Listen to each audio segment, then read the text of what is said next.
welcome FPL Surgery viewers and listeners to 8 Simple Rules. 8 Simple Rules is a series that Dave devised, I think it was just over a year ago now, after having an awful season. He put together 8 rules, spoke to 8 different managers, and now for this season, we've revisited those rules. He's tweaked a couple, and we're going to see, what top managers think about them. So this week, I'm very happy to speak to you, Pranil, for the first time. A lot of people may know you as Lateriser 12 as well. But how's it going? Great, man. I'm actually just really, really excited to talk to you because we've been talking for the most part of the last 2 years on Twitter and never ended up talking in person. I think we planned something last season and it just didn't work out. So I'm just happy to chat with you. And I'm actually surprised that I keep getting invited to other pods as well after the rubbish season I had last year. But here we are. You said top managers and I finished 700K last season. So I don't know if that goes hand in hand. But where did you finish the season before? 30th. There you go. Yeah, and I remember, I think that's when we first started chatting. I remember some great moments, like you had Martial captain. I remember we both had Sterling captain when he got his hat-trick against Brighton. And that kind of fun in FPL, that's what we need to bring back this season.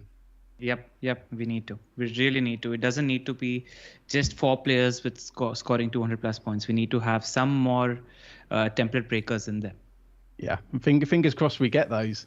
So the first question we have before we get onto the rules, it's Dave's question, and it's quite a hard question, but it's basically, what kind of manager are you? So how would you describe the way you play? I know it might be quite complicated, but if I had to say one word to describe me as an FPL manager, I'd say opportunistic. I don't really think negative. I don't really think about the downside. I'm aware that you need to take risks to do well in this game. At least that's how I'm comfortable.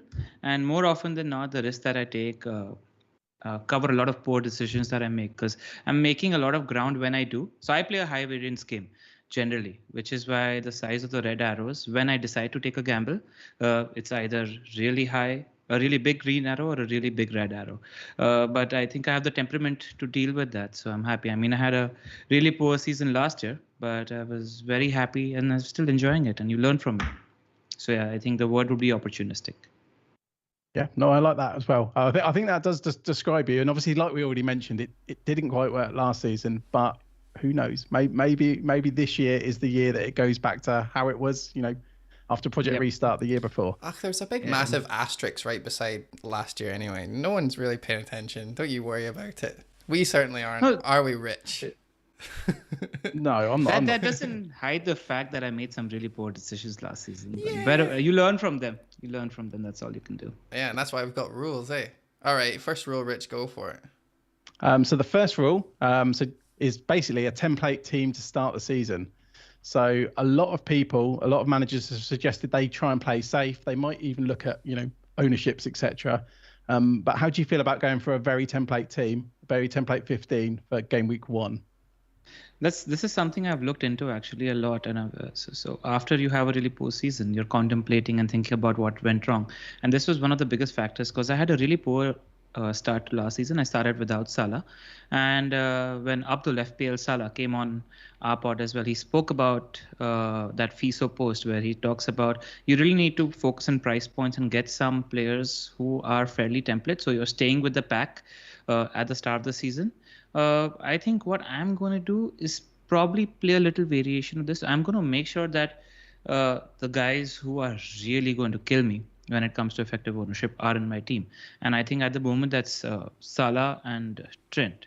At the moment, I'm thinking about going without a Bruno to start the season. Because I don't think too many people are going to captain him in the first 2 game weeks. And I think there's an opportunity in a Mane, a Mahrez, and a Son having a full preseason. So that's the idea I'm toying with. So maybe not as risky a team as I went with at the start of last season, but I'd say close to template. So it's like kind of like a smoker trying to cut back. Like you've went from totally differential, and you know that the correct decision is probably to go template and stay like the pack, like you said, Salah said. But you can't quite bring yourself to not start like a little bit weird.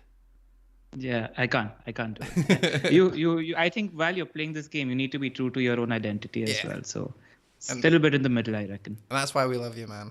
Yeah, it's a really good point on Bruno, actually, because I remember last season I went for Aubameyang, but I didn't go for Salah, so probably quite similar to you. But the danger there was everyone was captaining Salah. People that own Salah were captaining him. So I guess that's what completely, we got 40 points against us instead of like just 20 points. Exactly. So yeah, so I do like that. Obviously there are risks in going without Bruno. I thought you might say you'll go with him as well. So it's not completely template then. Not completely template. I mean, you have a feeling about a few things. There's no point playing this game, at least for me, if you're not going to back your own theories and your own feelings. You need to back yourself. That's how I enjoy playing this game.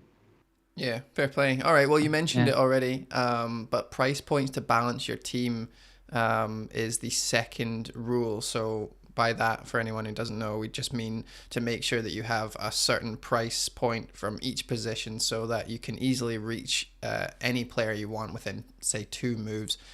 Something that Scouts Joe really started big maybe 2 seasons ago. Do you use price points in your own thinking, your own tinkering?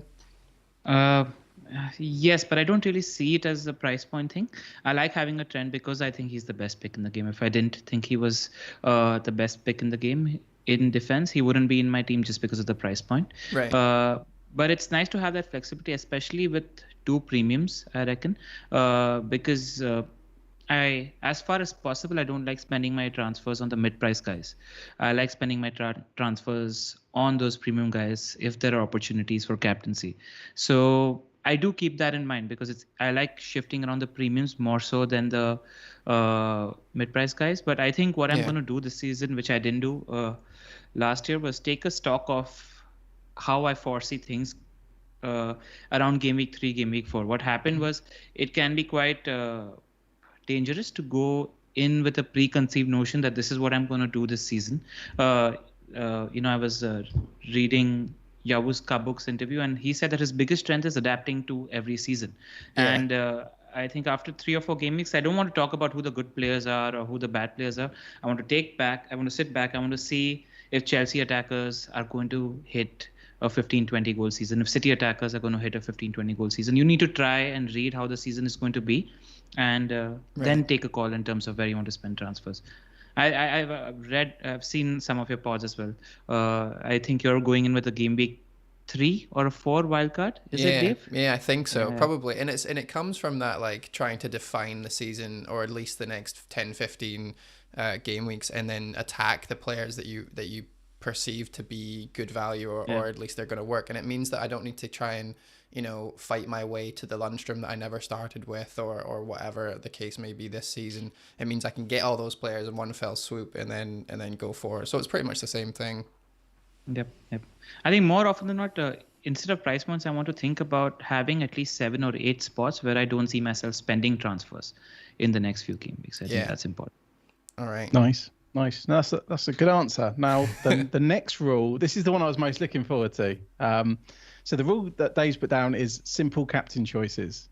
So, I mean, obviously, when you had that finish where you finished 30th and you've had other, top 100 finishes as well, from what I've seen and from what the community has seen, you're happy to captain anyone, basically.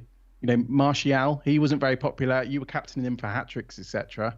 So going into this season, are you going to be looking at simple captain choices or are you going to be looking for those opportunities only?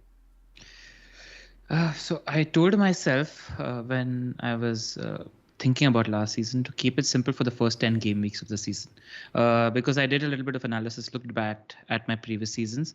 And when you're having that spectacular captaincy going against the grain, 90% of those came through for me in the second half of the season, and especially in the last 10 or 15 game weeks. So I reckon if I do something against the grain, it's a little bit of a shot in the dark at the start of the season because we've not seen enough football. So that instinct in terms of reading a team's defense or a team's attack doesn't really come through in the first 10 game weeks. And I'm more an eye test manager than a stats manager. I do look at stats to contextualize things, but I think the devil is in the detail when it comes to going against the grain. For example, the big two decisions that came through. One was Aguero against Aston Villa, when everybody was captaining Jamie Vardy against Southampton.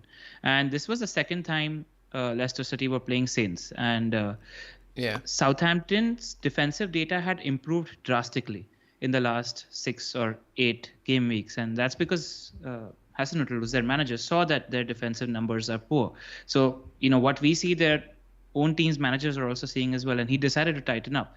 And it was all about whether you're able to predict that Aguero is going to start against, at that time, a poor defensive Aston Villa. And I think the devil is in this detail. When it comes to going against the grain, you need to look into the subjectivity of the matchup that there is that game week. And two things need to work in your favor when you're going against the grain. One is that the popular captaincy, there needs to be not as strong a case as there is. The crowd needs to be missing something. Yeah. And the second is the case for your captaincy. Right. So this is where the opportunistic comes into play. Yeah, even Martial at home, right? So I remember very clearly, I saw the game before that, which was the Spurs game, and Martial had 4 or 5 chances where it was in and around the box, and he just didn't put them in at that time. And what happened with Sheffield United is they were missing 3 or 4 of their first choice defenders as well as their keeper. Yeah. So that's where the opportunity was. So I think you just focus on the subjective matchup. That's it. Perfect. It's interesting that you say about obviously waiting 10 game weeks and then you've obviously got more data to work with, because that period of time where players like Sterling, Martial were scoring, that was after Project Restart. I can't remember how many weeks after, but you adapted very, very quickly after the restart, which was almost like the start of the season again.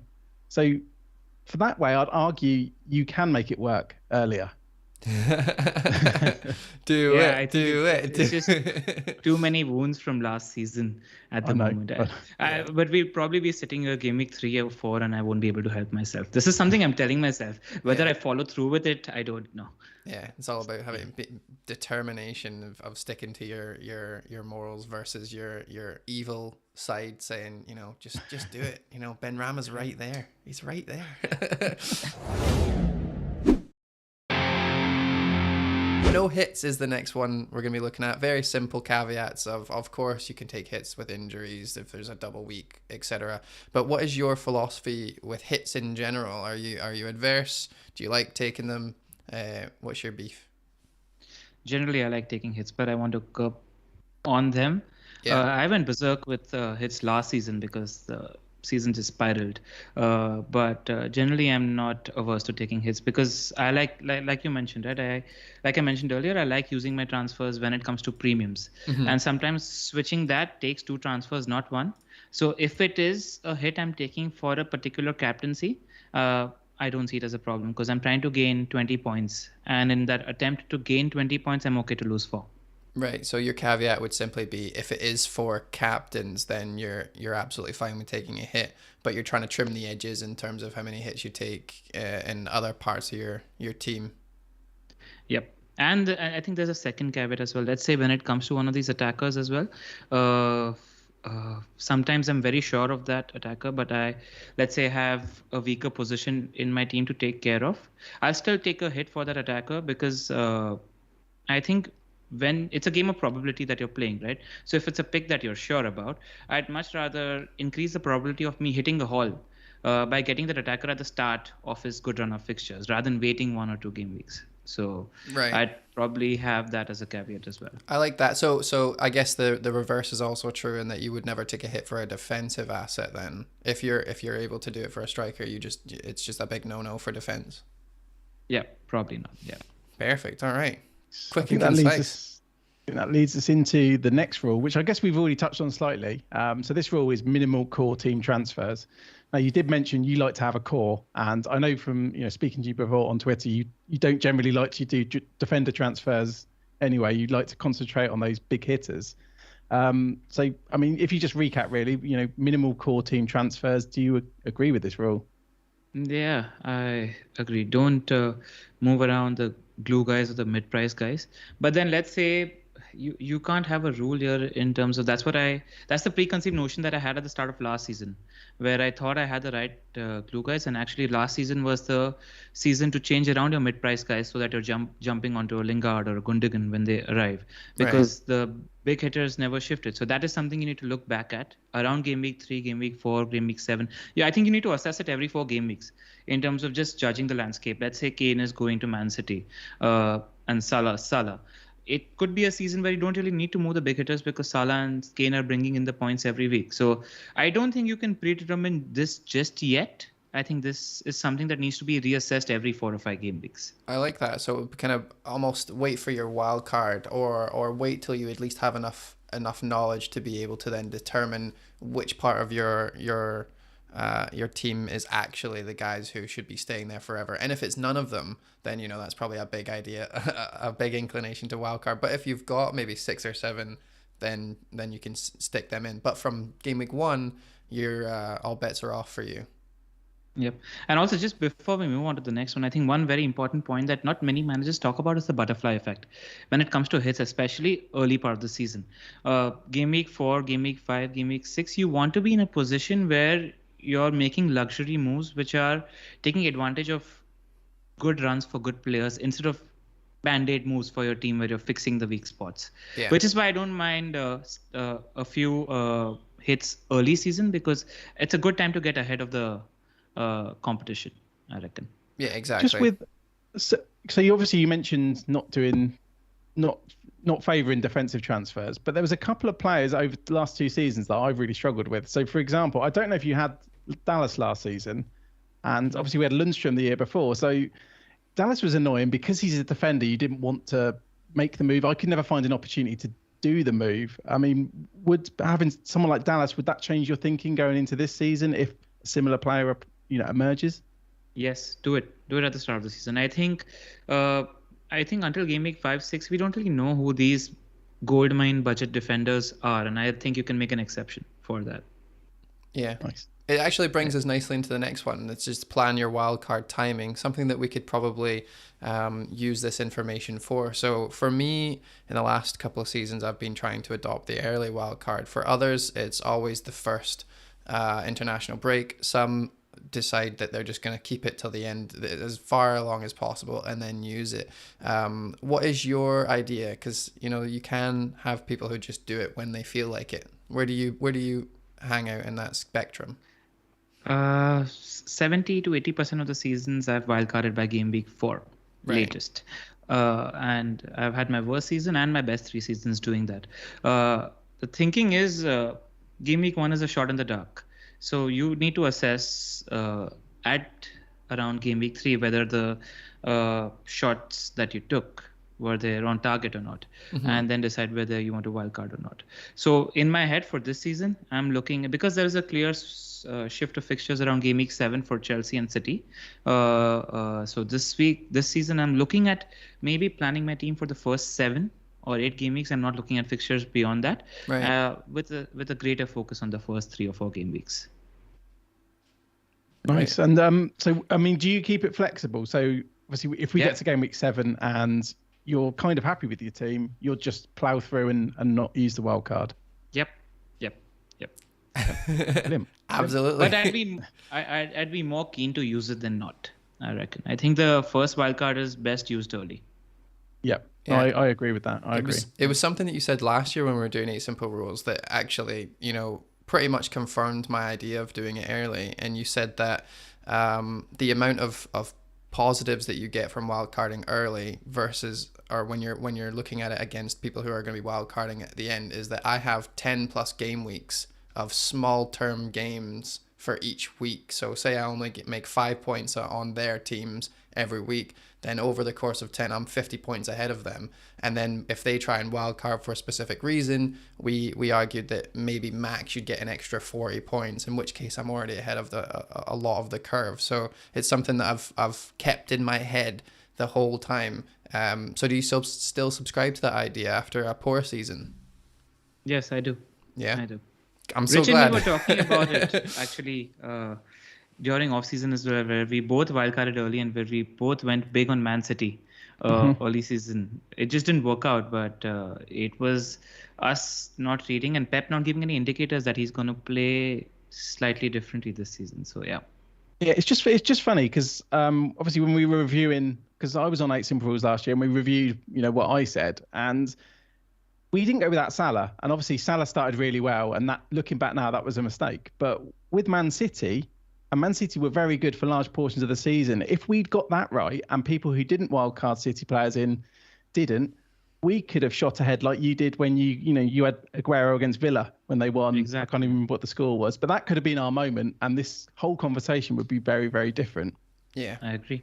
If I was a betting man, I'd say that this season is going to be more similar to the season before last season and not like last season. Yeah. I think we will see more premium big hitters this season. So we need Sterling then. Yeah. We need more money is what we need. I can't even put in 3 premiums this season. All right, next one. No team or player bias. So last season it was just team bias. I've added player in this season. Have you got any preconceived notions of players that you would absolutely hate to own again because they've hurt you in the past, or maybe you're more biased towards Man City or Man United players because you're a fan? Is there anyone that comes to mind? No, this is something I don't generally struggle with either. I don't have a bias. If I've had a bad experience with a player, I'm willing to take a gamble again, especially with Pulisic. In that season, he was great in the last 7-8 game weeks, and people are always worried because they're saying that he's going to be injured in 2 or 3 game weeks or something like that. Even with Martial, even with players like Ings, you must have missed out on Ings's monster season if you're worried about having a preconceived notion. So it's very important to just have a blank slate. I do have a problem with players I don't rate though. So for example, Harrison is somebody everybody's going gaga about at 6 million. I just don't think he's a good player. I don't think he's a good player, and which is why I might not get him. So it's not a bias because of FPL experiences that I've had with the player. It's because of how I've judged the player initially while watching him. So when you use your eye test and you're watching for players and you have this idea that, you know what, I like him, I don't like him, then it's very difficult for you to change your mind on that player once you've already said it? Yes, it is. Would you say that that's a problem, or has that helped you in the long run? Like, not going for these players have yielded better results than, going against your gut?